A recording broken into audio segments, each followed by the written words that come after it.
انسانی تاریخ گواہ ہے کہ بڑے سے بڑے بادشاہوں کے مقبرے لوٹ لیے گئے۔ مصر کے فرعونوں کی لاشیں عجائب گھروں میں تماشا بنا دی گئیں اور سکندر اعظم کی قبر کا نشان تک مٹا دیا گیا۔ دنیا کے ہر خزانے اور ہر تخت کو زوال آیا، لیکن 1400 سال سے روئے زمین پر ایک مقام ایسا ہے جس کی حفاظت کے لیے زمین و آسمان خود ڈھال بن جاتے ہیں۔ یہ مدینہ منورہ ہے اور یہ روضہ رسول ہے۔ لیکن تاریخ کے سینے میں سن 1164 عیسوی کی وہ رات آج بھی کانٹے کی طرح چبھتی ہے، جب زمین کے نیچے ایک ایسی ناپاک سازش رچائی جا رہی تھی جس سے عرش بھی کانپ اٹھا تھا۔ ایک سرنگ جو کسی ہیرے جواہرات کی تلاش میں نہیں تھی، بلکہ وہ سرنگ کائنات کے سب سے مقدس جس میں وجود اطہر صلی اللہ علیہ وسلم تک پہنچنے کے لیے کھودی جا رہی تھی۔ مدینہ سو رہا تھا، لیکن ہزاروں میل دور شام کے شہر دمشق میں ایک بادشاہ کی نیند اڑ چکی تھی۔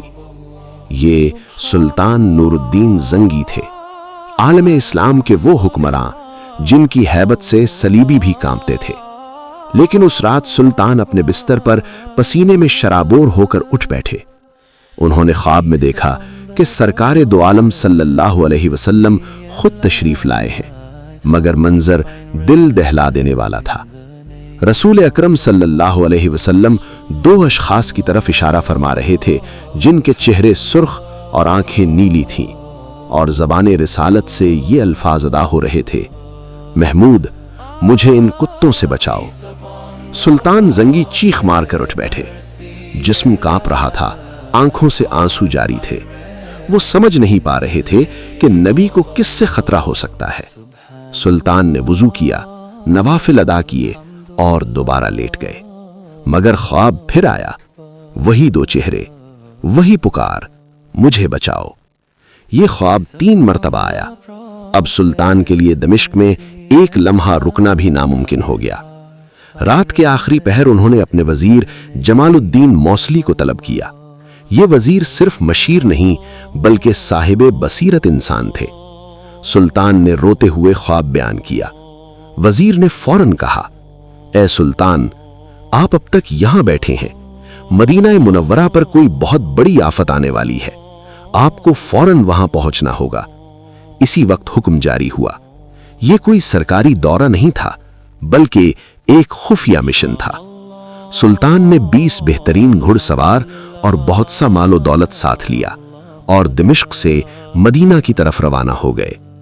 تاریخ لکھتی ہے کہ وہ سفر جو مہینوں میں طے ہوتا تھا، سلطان نے صرف 16 دن میں مکمل کر لیا۔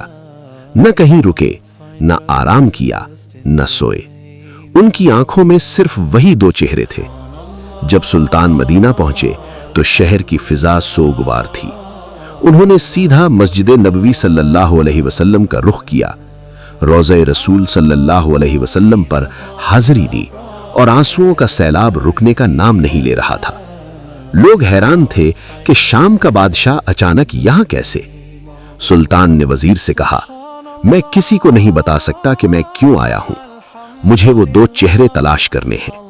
ایک منصوبہ بنایا گیا۔ اعلان ہوا کہ سلطان مدینہ کے تمام لوگوں کو اپنے ہاتھ سے تحائف اور صدقات دینا چاہتے ہیں۔ مقصد یہ تھا کہ مدینہ کا ہر فرد سلطان کے سامنے سے گزرے۔ اگلے دن مسجد نبوی صلی اللہ علیہ وسلم میں ہجوم تھا۔ بوڑھے، بچے، جوان سب قطار میں کھڑے تھے۔ سلطان ہر چہرے کو غور سے دیکھتے اور پھر مایوسی سے نظر ہٹا لیتے۔ گھنٹے گزرتے گئے مگر وہ 2 چہرے نظر نہ آئے۔ شام ہو چکی تھی، خزانہ خالی ہو گیا، لیکن تلاش ادھوری تھی۔ سلطان نے گورنر سے پوچھا: کیا کوئی ایسا شخص باقی ہے جو میرے سامنے نہ آیا ہو؟ گورنر نے کہا: صرف 2 مغربی زائر باقی ہیں، وہ بہت نیک اور متقی ہیں، کسی سے کچھ نہیں لیتے بلکہ خود خیرات کرتے ہیں۔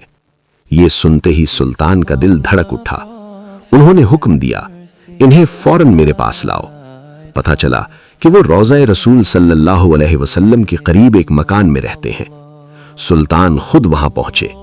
اندر 2 اشخاص موجود تھے، لمبی داڑھیاں، ہاتھوں میں تسبیح، چہرے بظاہر نورانی، لیکن سلطان کی نظر پڑتے ہی وہ پہچان گئے، یہ وہی دو چہرے تھے جو خواب میں دیکھے تھے۔